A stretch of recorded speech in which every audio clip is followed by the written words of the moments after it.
Hello' dear student, আজি মই তোমালোকৰ ওচৰত দ্বিতীয় শ্ৰেণীৰ ইংৰাজী বিষয়ৰ প্ৰথম লেচন দ্য টয়মেন কবিতাটি আলোচনা কৰিবলৈ ওলাইছোঁ।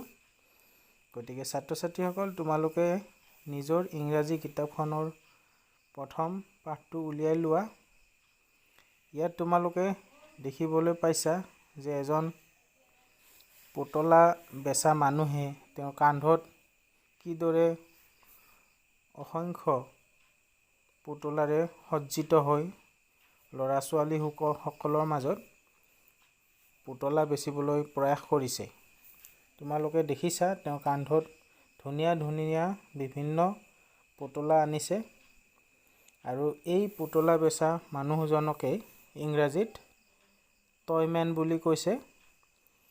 আৰু আমি এই টয়মেন কবিতাটি এতিয়া পঢ়িম। গতিকে তোমালোকে সোঁহাতৰ পিনে থকা পৃষ্ঠাখনলৈ লক্ষ্য কৰা আৰু এই কবিতাটো মই পঢ়ি যাম আৰু তোমালোকেও মোৰ লগত পঢ়িবলৈ প্ৰয়াস কৰিবা।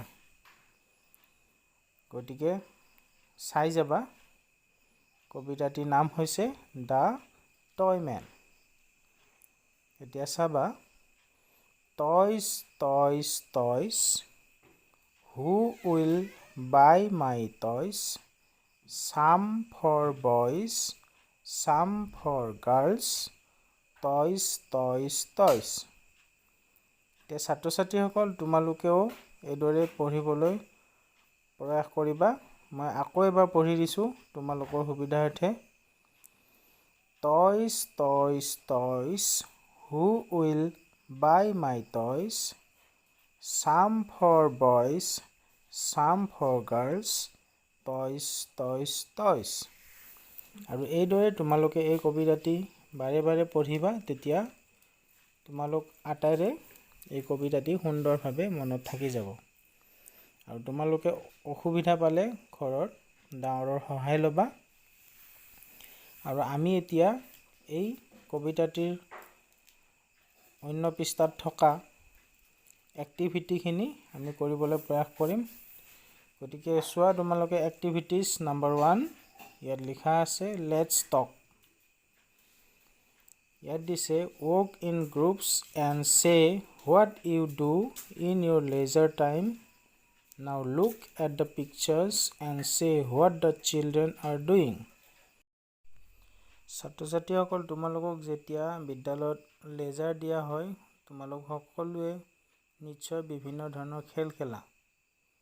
আৰু ইয়াত সেই কথাখিনিকে তোমালোকক সুধিছে আৰু কৈছে যে দলত কৰিবলৈ দিছে আৰু তলৰ ফটোকেইখন চাই পেলাই তোমালোকক ক'বলৈ দিছে।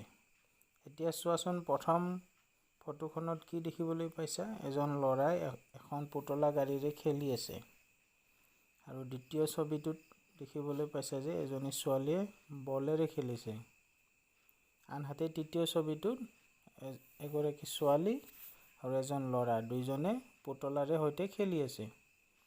গতিকে এইখিনি কথা আমি যদি ইংৰাজীত কওঁ যে প্ৰথম ছবিখনত ল'ৰাজনে কি কৰিছে, আমি সেইটো যদি ইংৰাজীত কওঁ কিদৰে কম? The boy is playing with a toy car. আকৌ দ্বিতীয় ছবিখনত the girl is playing with a ball. আনহাতে তৃতীয় ছবিখনত কি কৰিছে আমি ক'বলৈ হ'লে এইদৰে ক'ব লাগিব the girl and the boy are playing with toys. ছাত্ৰ ছাত্ৰীসকল, এতিয়া তোমালোকে তলৰ এক্টিভিটিটোলৈকে লক্ষ্য কৰা। ইয়াত দিছে do you like playing with toys. তোমালোকে পুতলাৰে খেলিবলৈ ভাল পোৱা নে সুধিছে। Colour the toy you like and draw your favourite toy. আৰু তুমি ভাল পোৱা পুতলাটোৰ ছবি আঁকিবলৈ দিছে আৰু তাত ৰং কৰিবলৈ দিছে। গতিকে তলত এটি স্পেচ দিছে, মাই ফেভাৰেট টয় বুলি এটা বাকচ দিয়া আছে, 4 নম্বৰ বাকচটো। গতিকে তাত তোমালোকে এটা তোমালোকৰ ভাল লগা পুতলা ছবি আঁকিবা আৰু ইয়াত তোমালোকে ৰং বোলাবা, তোমালোকৰ ভাল লগা ৰং ইয়াত কৰি দিবা আৰু তেতিয়া তোমালোকৰ পুতলাটো দেখিবলৈ ধুনীয়া হ'ব। গতিকে ছাত্ৰ ছাত্ৰীসকল, আজি পাঠত তোমালোকৰ লগত এইখিনি আলোচনা কৰিলোঁ আৰু তোমালোকে এই কথাখিনি বুজিবলৈ হ'লে ভিডিঅ'টি পুনৰাবৃত্তি কৰি চাবা আৰু ইয়াৰ লগে লগে তোমালোকে পঢ়িবলৈ চেষ্টা কৰিবা আৰু লগতে ডাঙৰৰো সহায় ল'বা। গতিকে ধন্যবাদ। আজিলৈ পাঠ ইমানতে সামৰণি মাৰিলোঁ আৰু সকলোৱে সুৰক্ষিত হৈ থাকিবা, ভালে থাকিবা।